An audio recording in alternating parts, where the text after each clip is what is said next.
Hello दोस्तों, good morning. आज हम लोग देखेंगे मुगल वंश। मुगल वंश के बारे में देखेंगे। सबसे पहला वंश जो था मुगल वंश, उसका जो शासक था, पहला शासक, उसका नाम था बाबर।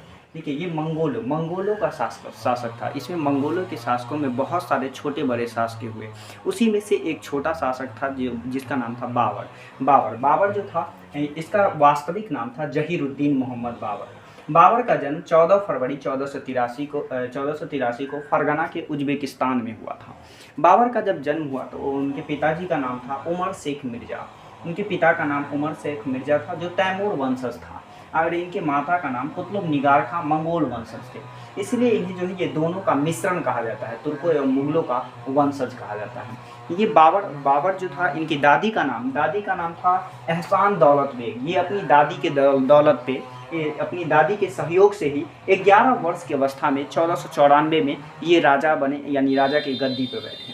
और राजा की गद्दी पे बैठा और 1501 में इसने समरकंद को जीत लिया। जैसे ही राजा बना 1494 में, इन्होंने क्या किया, 1501 में जो है समरकंद को जीत लिया। समरकंद को जीतने के बाद काबुल को जीत लिया, फिर गजनी को जीत लिया।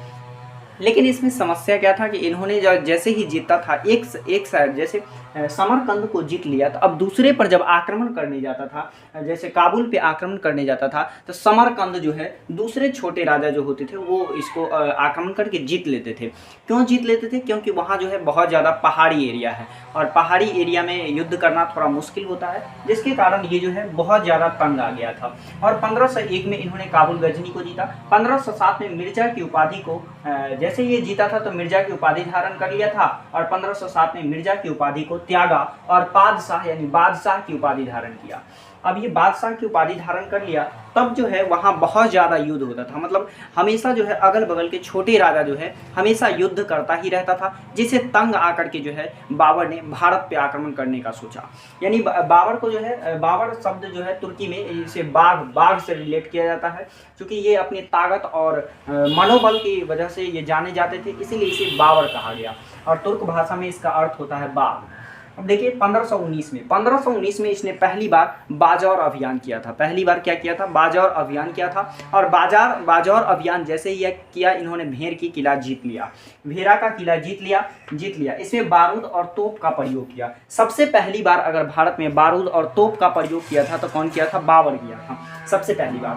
और पानीपत का युद्ध, अब पानीपत का युद्ध कब होगा? तो 1526 में। चूंकि इससे पहले, पानीपत के युद्ध से पहले जो है बाबर भारत पे 4 बार आक्रमण कर चुका था, लेकिन बाबर जीत नहीं पाता था। अगर जैसे अफगान में वो किसी शहर को जीत लेता था, तो वो जो है फिर से, मतलब कोई दूसरा छोटा राजा जो है उस पर आक्रमण करके फिर से जीत लेता था। बाबर बहुत ज़्यादा तंग आ गया था। अब ये 5वीं बार पानीपत का युद्ध जो है 1526 में, ये भारत पर बाबर का 5वीं बार युद्ध का आक्रमण था। युद्ध नीति, इसमें जो है इन्होंने 1526 में 2 युद्ध नीति अपनाया। सबसे पहले बात तो ये तुगलमा नीति को अपनाया, यानी अर्धचंद्राकार नीति। अर्धचंद्राकार नीति क्या होता है? तो अपने सैनिकों को अर्धचंद्राकार के रूप में सजाना, मतलब जैसे जो है चंद्र इस तरह से गोला टाइप से सजाना। जैसे ही युद्ध लड़ने के लिए विपक्षी जो है अंदर आते थे, इसे चारों तरफ से घेर लिया जाता था और उसे अंदर में ही मार दिया जाता था। तो उस नीति को क्या कहते थे? तुगलमा नीति कहते थे। इसके बाद तोप चलाने की विधि कौन सी थी? इसकी विधि जो थी उस्मानी विधि, या इसी को रूमी विधि कहते हैं। इनके दो जो तुर्की तोपची थे, बहुत ही अच्छे तोपची थे।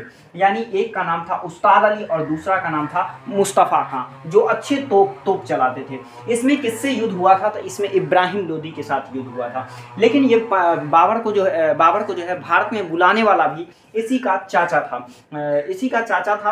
आलम खान लोदी, राणा सॉन्ग और ये इनके जो सहयोगी थे, अगल बगल के जो राजा थे, उन्होंने इसे बुलवाया था। इसे निमंत्रण देकर के पानीपत के युद्ध में बुलवाया था। पानीपत के युद्ध में जो है बाबर अभी तक ये नहीं सोचा था कि हम भारत में रह जाएंगे, क्योंकि वो धन के लिए आया था और वो युद्ध जीत करके, और इन राजाओं को लगा, भारत के राजाओं को लगा कि ये तो युद्ध जीत करके चला जाएगा। लेकिन बाबर जैसे ही आया, बहुत सारा पैसा मिला। इब्राहिम लोदी को तो युद्ध में मार ही दिया। पहला शासक था मुगल वंश का जिसने युद्ध में मारा गया था। कौन था? इब्राहिम लोदी।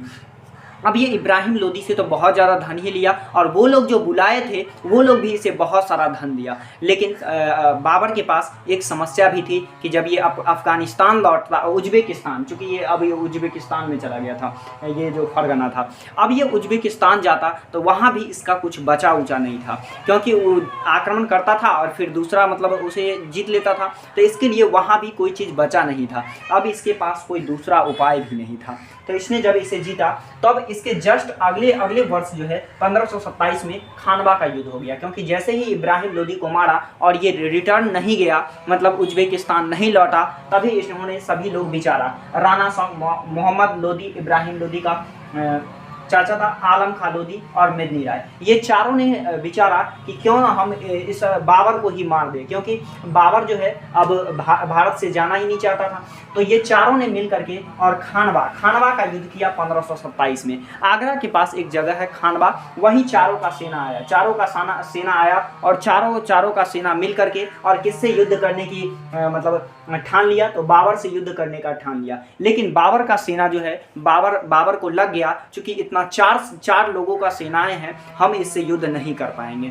बाबर को लग गया था कि हम युद्ध नहीं कर पाएंगे, लेकिन बाबर के पास दूसरा कोई चांस भी नहीं था। बाबर हर हाल में चाहता था कि हम युद्ध को जीत ले, क्योंकि बाबर के पास अब कोई उपाय बचा ही नहीं था। तो बाबर अपनी सेनाओं को उकसाया, मतलब इतना एनर्जी भर दिया कि सेना जो है युद्ध करने के लिए एकदम तत्पर हो जाए और युद्ध में इसकी विजय हो। देखिए, बाबर ने तमगा नामक टैक्स जो सैनिकों पे लगता था, तमगा नामक टैक्स, उसे जो है इन्होंने माफ कर दिया। और अभी भी मतलब सैनिकों का मनोबल नहीं बढ़ा, तो इन्होंने एक धर्म शब्द का यूज किया, मतलब एक धर्म से रिलेटेड शब्द का यूज किया जिसका नाम है जिहाद। यानी पहली बार इन्होंने जिहाद शब्द का यूज किया, ताकि सैनिकों का जो है मनोबल बढ़ जाए, चरमोत्कर्ष पर हो जाए और उसमें पावर आ जाए। और इन्होंने मदिरापान है उस पर रोक लगा दिया ताकि सैनिक जो है अच्छे से युद्ध करे। बाबर इस युद्ध में जीत गया, किसी तरह जीत गया। अब बाबर जो है जीत गया और बाबर गाजी की उपाधि धारण कर लिया, जबकि बाबर पहले तक सोचता था कि हम भारत में नहीं रहेंगे, लेकिन जैसे ही इन्होंने खानवा का युद्ध जीत गया, तभी इन्होंने सोच लिया कि अब हम रिटर्न नहीं जाएंगे, अब कहाँ रहेंगे, भारत में रहेंगे। इसके बाद 1528 में चंदेरी का राजा जो था मेदिनी राय ने सोचा कि अब हम क्या करेंगे, इस बाबर को ही मार देंगे। लेकिन बाबर तो बहुत चालाक था, यहीं के राजाओं से इन्होंने मिल गया और एक एक करके सभी को सफाया कर दिया। सबसे पहले तो इब्राहिम लोदी को मार दिया और इसके बाद खानवा का युद्ध कर लिया, खानवा का युद्ध भी जीत गया था। और इसके बाद 1528 में इन्होंने चंदेरी का राजा मेदिनी राय को भी मार दिया और वहां का भी शासक कौन बन गया, बाबर बन गया।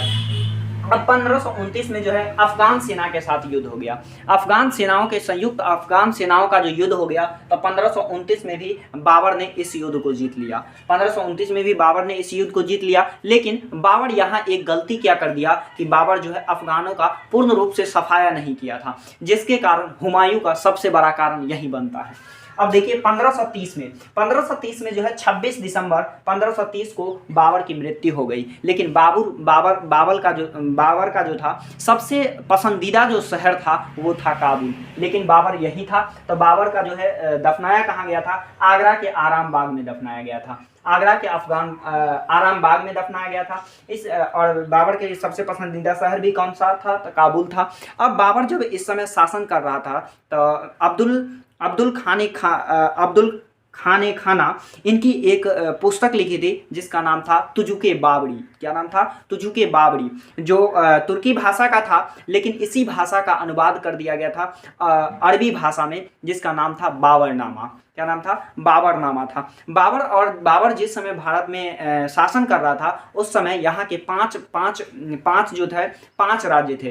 5 राज्य मुसलमानों का था और 2 राज्य हिंदुओं का था। 5 राज्य मुसलमानों का कौन कौन था, तो दिल्ली था, मालवा था, गुजरात था, बहमनी था और बंगाल था। ये 5 राज्य में शासन हो रहा था। और हिंदू 2 जो राज्य था उसका नाम था मेवाड़ और विजयनगर। लेकिन बाबर ने तुजुके बाबरी में कहा है कि उस समय जो विजयनगर का जो साम्राज्य था, उसमें राजा कृष्णदेवराय राजा थे।